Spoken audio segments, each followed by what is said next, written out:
Thank you, Jennifer. So we decided that giving one speaker 5 minutes was too much, so this next 5-minute slot will be two speakers, David Engstrom and Dan Ho. David is a professor of law and associate dean and the Bernard D. Bergreen Faculty Scholar in the Stanford Law School. And Dan is the William Benjamin Scott and Luna M. Scott Professor of Law, a professor of courtesy of political science, and a senior fellow at the Stanford Institute for Economic Policy Research.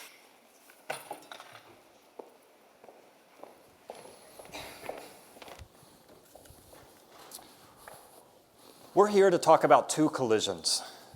The first is this. These are our students. 15 are law students, and 10 are computer science PhDs. And their worlds are colliding in an interdisciplinary project we're co-leading at the law school, advising the federal government on the use of AI by administrative agencies. So think the SEC or the EPA.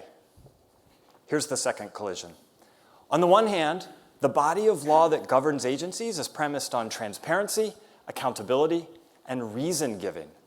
When government takes action that affects our rights, the Constitution and due process say it must explain why.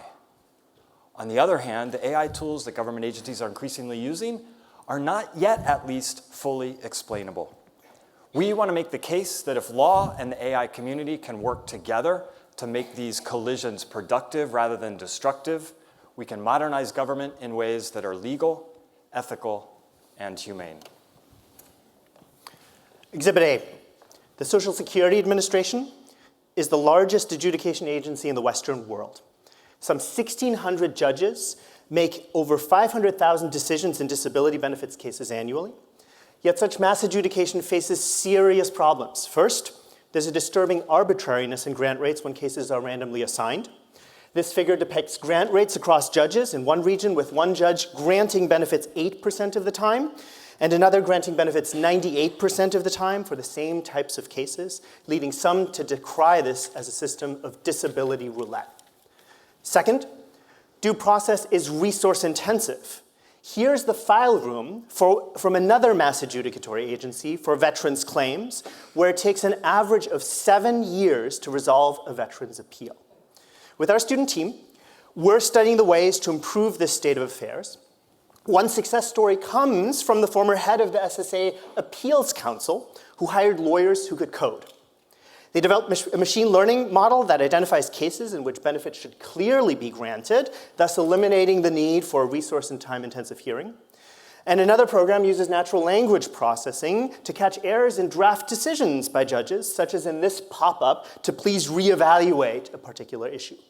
NLP may someday draft decisions more accurately than the status quo. These developments are interesting not just as an application of AI, but because they could shift our understanding of the Constitution itself. The Supreme Court once articulated two rationales for the right to a hearing under the Constitution: accuracy and dignity. But the last 50 years have seen a fixation on accuracy. AI can improve accuracy, but it can also free up resources, allowing us to reclaim the lost constitutional rationale of dignity. As one judge told us, litigants regularly appear in front of her and say, "I know that I will lose, but I just want to be heard." Exhibit B. Enforcement is critical to governance. Too little of it means costly law breaking. But going after the wrong people is also costly and unfair. And so agencies are developing algorithmic tools to help predict environmental violations, healthcare fraud, and even which of you will cheat on your taxes next month. And some of these tools are quite advanced. The SEC is using NLP to parse unstructured narrative disclosures like these to predict which brokers are violating the securities laws. But SEC officials make an interesting point. The line-level prosecutors who actually have to bring enforcement actions, they're not impressed by a model's classification of a broker as high risk. They want to know which part of the disclosure triggered that classification and why. And courts want to know why as well. If a judge doesn't get a sufficiently reasoned explanation from an agency, the judge can void the agency's action.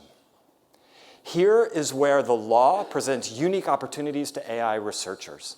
State-of-the-art NLP techniques work quite well on short texts, but not nearly so well on long, complicated, and jargony legal opinions.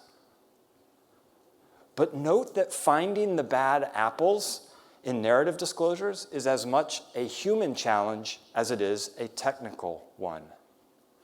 What is technically feasible, legally permissible, and bureaucratically viable will all have to be worked out in tandem.